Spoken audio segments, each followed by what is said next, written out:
Let's talk a little bit about casting. So whether it's actors or your participants in the documentary, just tell us a little bit about your process. Yeah, well, I think going back to that idea of wanting to find kids and boys who I think captured that feeling of adolescent boyhood that was crass and loud and irreverent and punk, but also emotional and quiet. I think just from my own lens, maybe we could have been wrong because we did go down this path just to kind of see what would happen. But I was always like, I think we're the kids that should be in this movie, that are right for this movie, probably have never thought about acting. Like they're not like 7 years old and they're like, Mom, I want to be, an actor. And so that's kind of why we decided to go the street casting route, and kind of going back to that idea of like, if we're kind of coming into a genre that is already so oversaturated, already has like all these tropes, and is so tried and true, how do we do anything that helps give it some new life? And so that was kind of, part of the ethos of going with Natalie Lynn and Nafisa Kaptanwala, who, they've never casted a feature before again, but they specialize in street casting. And Natalie and I are both from the Bay Area. She's the same age as me. She's also Asian American. And I think when we met, I was like, you understand who these kids are. Like, you grew up with these kids. And so we just trusted them with our lives, and they spent like 6 to 8 months going to skate parks, going to schools, and like hosting sort of open casting calls and going to basketball camps.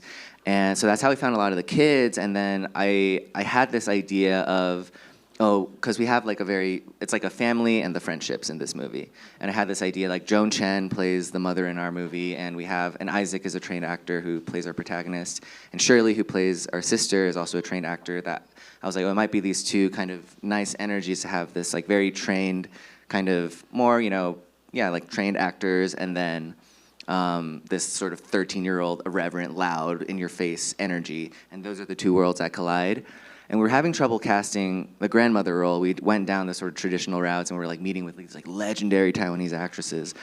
And not that they said yes to me, but I met with Joan, and at this point, I had made a short documentary with my grandmothers, and there are sort of these sort of whimsical narrative elements in there, and both of them look amazing on camera and have such sensibility and soul. And I was meeting with all these, actresses, and I was just like, nothing's quite clicking. And then I was like, what if we casted my grandma? And we kind of really went down that rabbit hole. We were like, okay, could we do this? Like, it's a documentary short, and like when we were shooting the doc, we would like shoot something, and they'd be like, okay, cool, we're gonna go take a nap. And so it was like there's no call time, there's no AD, and so we were like, if she could do this, it would be magic. But like, can she hit marks? Can she read lines? Can she do all this stuff? And one of my grandmothers, when we shot, she was 94, so same age as June, and I was like, she probably has a little less stamina. So I was like, okay, what about the younger one to play a version of the older one? And I remember meeting with Joan Chen, and she was like, was kind of like interested, and we're chatting, and she was like, who's playing the grandmother role? And I was like, it might be this, legendary 4-time Taiwanese Oscar-winning actress. We're talking, she's really interested. She's like, oh, she's amazing. I was like, yeah, or my grandma. And Joan was just like, oh, okay. And I was like, yeah. And then we casted Joan, and she was like, oh, so who's playing grandma? I was like, my grandma. And it was definitely a swing. That was the role. I was just like, oh my gosh, this could be a disaster. But I think going back to what you were saying about how like when my grandma was on set, everybody was just like caring for her, and it became such a family to just make sure she was taken care of, and she had so much fun. Like, she was dancing on the red carpet. She met Jason Schwartzman, and I think there was something about those two energies coming together where everybody was trying to make sure that the first-time actors felt like they weren't stepping into a film set. They were really stepping into summer camp. And same with my grandma. How do we make this fun for her? And so I remember the first day, and we were rehearsing with my grandma too, but the first scene we shot with her and Joan, I was like sweaty palms. I was like, this is gonna destroy our movie. I don't know what's gonna happen. And we rehearsed the scene in my backyard, and it was just Joan, me, my grandma, and I was like, okay, we need to like run this like a million times before we go on set. And we spent like 2 minutes reading the scene, and then Joan goes like, you're good. And she's really good in the movie. Yeah, your grandma was great. The whole cast is excellent. I love that. I'm going to tell two sort of intertwined stories. The first is about myself and my own decision to be a participant in this documentary, which was not a given at the beginning of the making of the documentary. And then I want to talk a little bit about the late Chief Rick Gilbert, who is one of the protagonists of our story. I'll just start with myself briefly. I knew that there was a story about my family's connection to St. Joseph's Mission. I had some general understanding of the circumstances around my father's birth, but neither he nor I actually knew the story. And it took us a while before, and me in particular, a while before I felt comfortable and confident going there as a participant in the documentary, and trusting Emily and our collaborators to tell that story. And there was a whole process that we went through around that. And obviously, we got to a really beautiful and loving place with each other as a team and family and all that sort of stuff. But part of the story around the challenges at the beginning, because this was our first film, a feature film, obviously, and we learned so much through all of our mistakes along the way. That's just the truth of this medium.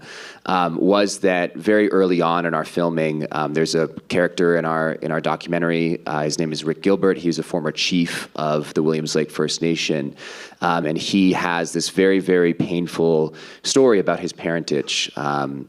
You should all see the documentary, but essentially, Rick has some sense that he is likely the child of a priest who abused his mother at St. Joseph's Mission. And then Rick was taken away to St. Joseph's Mission and was also abused. And so Emily and I, when we were in our first week in the film, we did our only sit-down interview that we ever did in the entire making of this documentary, where we interviewed Rick in his home. And the truth of the matter is that we pushed a little too far in that interview. We got Rick to talk about some of these parts of his self and his past and his experiences at the school, his parentage, and he had a really visceral reaction after that, and he essentially, it was a sort of fight or flight response for him, and he chose flight. And there was a little period there, maybe a couple weeks to a month, where it was unclear whether he would actually continue as a participant in the documentary. And I think here I want to give a lot of credit to Emmy. Emmy, before Rick went to the Vatican, she essentially moved in with Rick and his wife Anna, who's also in the documentary. She became a part of their family. She's incredibly close with Anna and was incredibly close with Rick. He unfortunately has passed on. And in that rebuilding of that trust, and also through the encouragement of his wife Anna, Rick actually came back around to participating in the documentary. He goes to Rome in the documentary, where he then confesses the truth of his experience and his parentage to one of the heads of the Oblates of Mary Immaculate, which is the Catholic order that ran St. Joseph's Mission. So it was a really incredible, sort of full circle journey with one of our participants there. And when Rick is telling the head of the Oblates in Rome the story, he's basically doing what we see in the film as a confession. I was actually sitting right in the next room, listening, and hearing this man do the most brave thing I've ever seen anybody do in my entire life, and trusting us to tell that story and to do it justice and to portray it with dignity and a lot of humanity. And he's obviously not an author of this work. I was sitting in that other room and I was just thinking to myself, if he's willing to go, if Rick is willing to go all the way there with his story, and he has no creative control over this documentary, and I know that there is a really big, painful story in my dad's life and my family's life about this exact same mission, and he's giving it his all, but I'm not willing to go there with my own and my own family's thing, then am I really giving this everything it deserves? And that was really the last thing that pushed me into going all the way there with my dad. And that was actually, it was after that we went on that road trip and went and saw his mom and all that sort of stuff.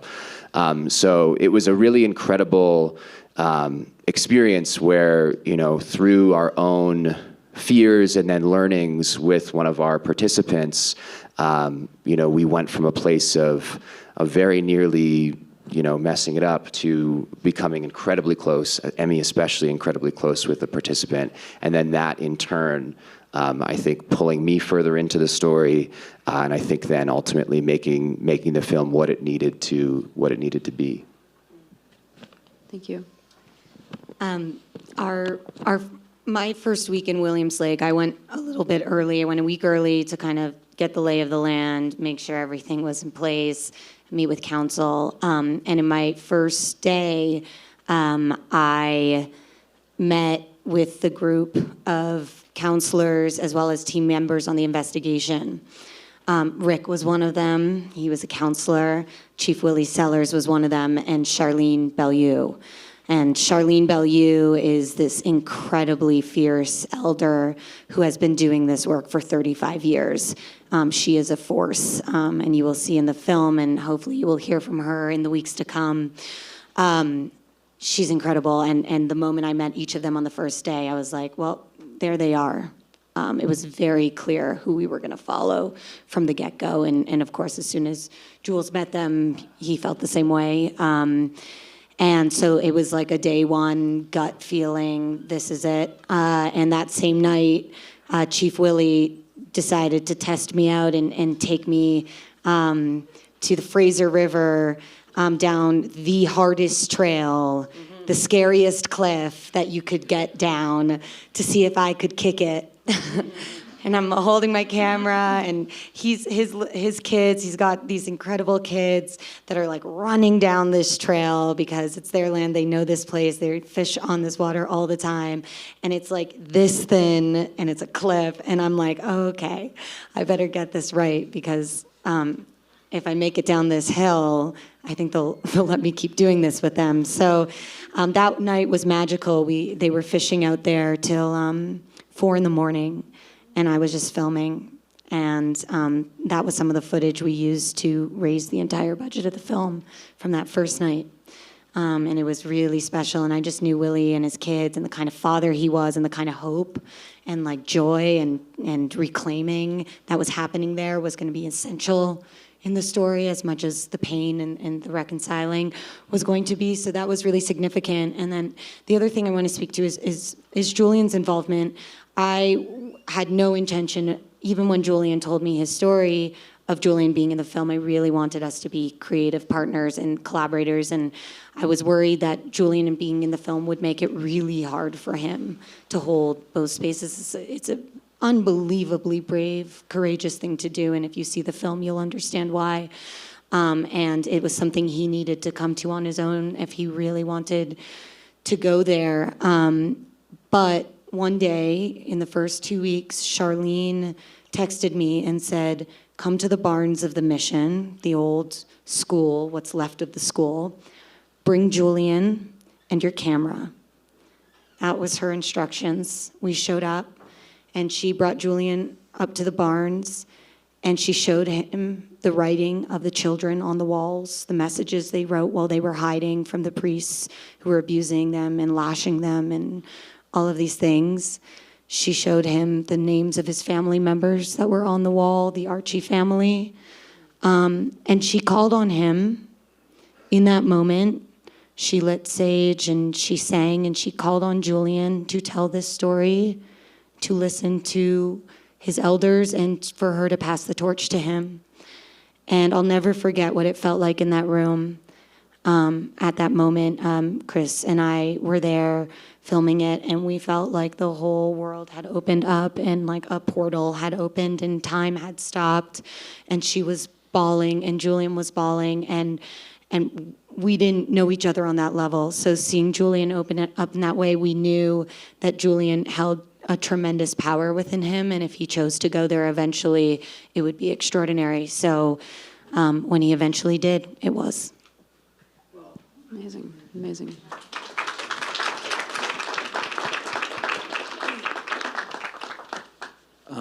My grandma rejected the role, unfortunately. But she's 103, so she got a pass. For me, the casting process was, I'd always had June in mind. She was always who I wanted, kind of from the get. She reminds you of my grandma. They just feel similarly sort of tough, but funny and vulnerable in the right way. And so basically, once she kind of came on board early on, I think it made all of us feel like we sort of had the heart and soul of the thing there, and kind of the spine of the movie, and we're able to build from there. And I do think also that people were, even in the way that people on set were, acted around her, actors were also drawn to the fact that she was in this, I think, because people, there's a lot of love and respect for her. And so our process was, we ended up bringing on a casting director, Jamie Ember, who also did a really wonderful job for us, and who was also very sort of in sync with the needs of the movie, and supportive and nimble, because that process can be where a lot of time gets spent in sort of sending things out and waiting for people and sort of figuring out who feels like your target that you're just dreaming of having in the movie, and then following that and sort of playing that out and seeing what happens. And that's a strange process too, because it's a lot of waiting. I mean, a lot of these phases have a lot of waiting, but that is certainly one where you're often sort of checking your email and your phone incessantly to see if someone's read, or somebody has a reaction, or somebody wants to talk about it. And then the second piece that came into ours was Fred Heckinger, who's a really, really wonderful actor and a great guy. And he came into play sort of the grandson, sort of the me role. And once we had the two of them, we sort of started, it felt like the snowball started kind of building from there. And it was a strange process because, a lot of the movie is based on my family, so I felt like I was kind of casting versions of my family, which on one level was nice because I felt like I really knew who felt right, but the double-edged sword of it was also that, in a way, I had these preconceived notions about, obviously it's my family. I have this person feels like my mom, this person doesn't feel like my mom. And I think it was having a casting director who was smart, and having a team around me who was also, smart and in tune with it was helpful in trying to also be open to people who were wonderful, but maybe slightly different than I'd even imagined at the start. Like even Fred, for example, the part originally was written for someone in their 30s, and Fred's in his early 20s. And then the second we started thinking about Fred, for a moment I was like, I don't know if I can age it down. I don't know if that makes sense. And then I'm so happy that I did for many reasons. On a script level, it actually, I think, worked a lot better. But also for Fred, because I was just like, this is the guy. Like this, he felt so right, and him and June felt so right together. So that was just a moment of trying to just be flexible in myself, of, having had it, imagined it one way for a long time, and then realizing, okay, this person is worth it. This person is worth adapting to and meeting them where they are. And then the casting, I guess I said it sort of snowballed, and that's sort of what it felt like. Once people came in, more people came in, and I think because we were, or at least I felt really lucky to be getting the people we were getting, I think it sort of instilled confidence in other actors as they came to the project, to feel like we were getting people who, they wanted to work with and they admired in some way, and then, it kind of went from there.